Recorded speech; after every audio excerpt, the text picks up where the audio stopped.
তো স্বামীজির নির্দেশে আমরা এখানে একটা কম্পোজিট ফার্ম যাকে বলা হয় মিশ্র খামার সেটা একটা করার উদ্দেশ্য নিয়েছি। এই টোটাল আশ্রমটা হচ্ছে প্রায় 40 বিঘে, প্রায় 18-20টা পুকুর আছে। তারপরে আমাদের এই ছোট করে একটা ফার্ম আছে, মন্দির আছে। তারপরে এখানে গ্রামীণ বিকাশ কেন্দ্র মহিলাদের কর্মসংস্থানের জন্য সেটা একটা করা হয়েছে। সেখানে বিভিন্ন রকম প্রজেক্ট চলবে। সেখানে থালা পাতা তৈরির থেকে আরম্ভ করে ধূপকাঠি, সাবান সব কিছু এখানকার মেয়েদের শেখানো হচ্ছে।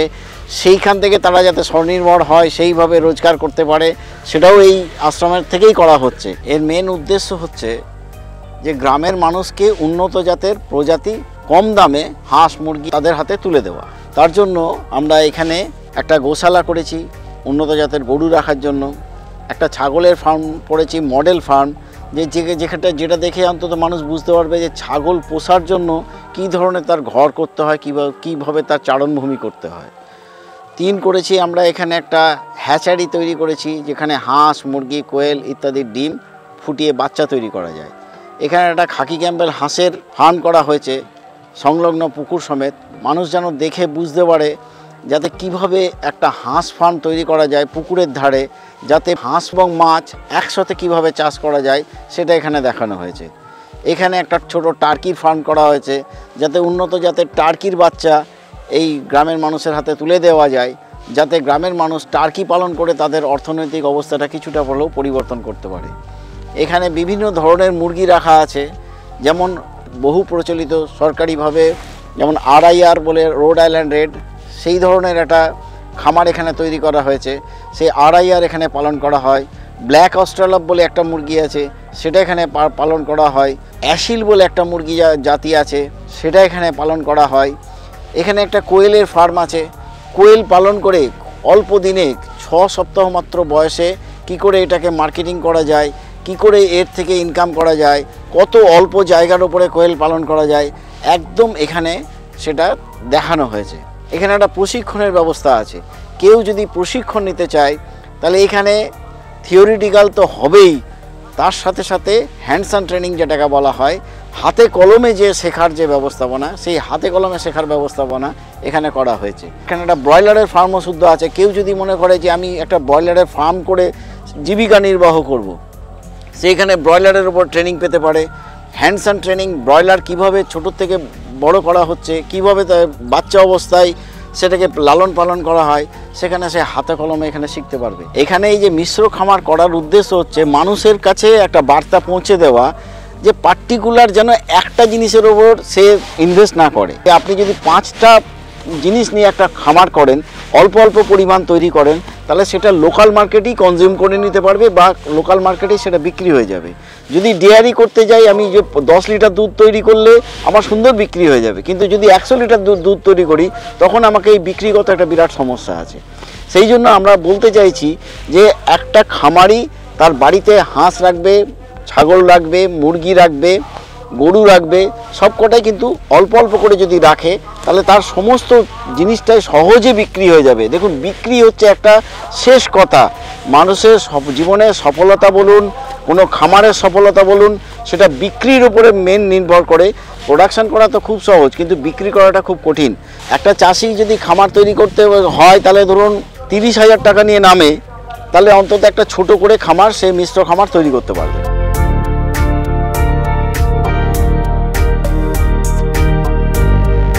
ইনি মিস্টার কামদেব সর্দার, ইনি এক্স ডেপুটি ডিরেক্টর পূর্ব মেদিনীপুর। উনিও আমার সঙ্গে এই খামারে সমানভাবে যুক্ত আছেন।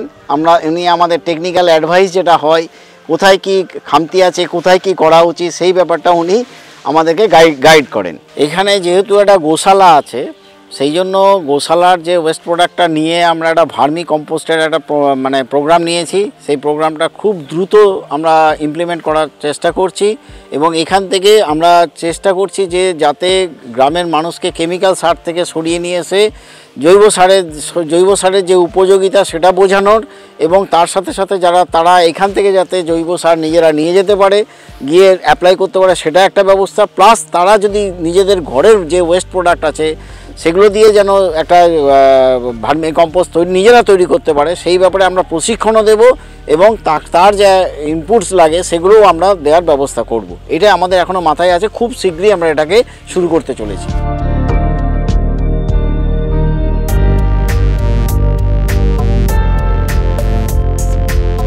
এই যে ফার্মের সামনে অল্প অল্প ছোট ছোট জায়গা, এই ছোট ছোট জায়গাতে ম্যানেজমেন্ট করে কিন্তু বিভিন্ন ধরনের শাকসবজি লাগানো হয়েছে। এটা মেন উদ্দেশ্য হচ্ছে মানুষের মাথায় দেওয়া যে ঘরের মধ্যে কোনো জায়গাটাই যেন সে ফার্মের নষ্ট না করে, সেই ছোট ছোট জায়গাগুলোতেও যেন ফুল ইউটিলাইজেশন হয়। তাহলে এই যে মুরগির সার দিয়ে দেখুন কি সুন্দর বিভিন্ন রকম শাকসবজি এখানে চাষ করে দেখানো হয়েছে, যাতে এইটা ওদেরকে বার্তা পৌঁছে দেওয়া যায় যে সমস্ত জায়গাটাকেই ইউটিলাইজ করতে হবে।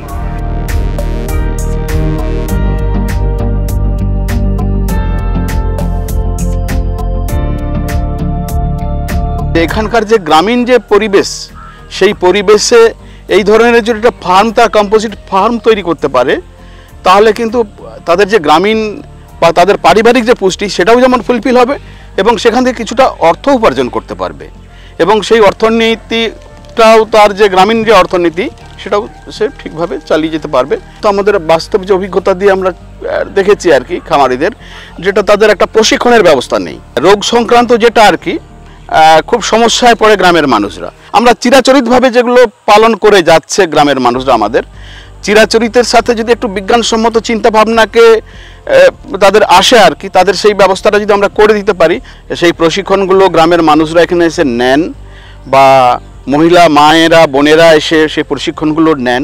প্রশিক্ষণগুলোতে আমরা প্রত্যেকটা ব্যাপারটা আমরা একটা একটা করে তাদেরকে বুঝিয়ে দিতে পারি।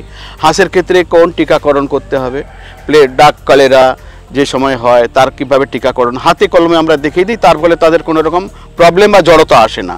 মুরগির ক্ষেত্রেও তাই, যে 5 দিনের মাথায় বা 1 দিনের মাথায়, 5 দিনের মাথায়, 7 দিনের মাথায়, 4 সপ্তাহ বয়সে কখন কোন ডোজটা কতটা কিভাবে দিতে হবে সেটা একদম হাতে কলমে তাদেরকে দেখিয়ে দেওয়া হয়, যার ফলে কি তাদের এতে জড়তাও থাকে না এবং খুব সহজেই তারা পেয়ে যেতে পারে। এবং স্থানীয় যে আমাদের এই দপ্তরের যে ডাক্তারবাবুরা আছেন সেখান থেকেও তাদেরকে তার যে চিকিৎসার জন্যে বা তার ভ্যাকসিনেশনের জন্য সমস্ত তারা ব্যবস্থা করেন। ছাগলের ক্ষেত্রে একটা প্রবলেম হয়, ছাগলের ক্ষেত্রে পালদরা পায়খানা হ্যানা তেনা, কিন্তু এগুলো আমাদের গ্রামের মানুষের অনেকেই সেই ধারণাগুলো ছিল না।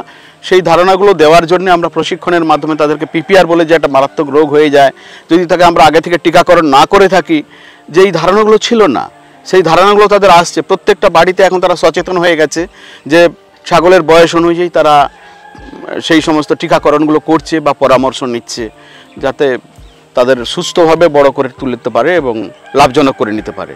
সেক্ষেত্রে কোনো প্রবলেম হয় না। এখানে যে কেউ প্রশিক্ষণ নিতে পারে, সাগরের লোকও হতে পারে, মায়েরা বোনেরা বা বাইরের লোকও হতে পারে, যে কোনো জেলা থেকে আসলে এখানে সে তাদেরকে প্রশিক্ষণের ব্যবস্থা করে দেওয়া হয়। থাকা খাওয়ার এখানে সমস্ত ব্যবস্থা আছে।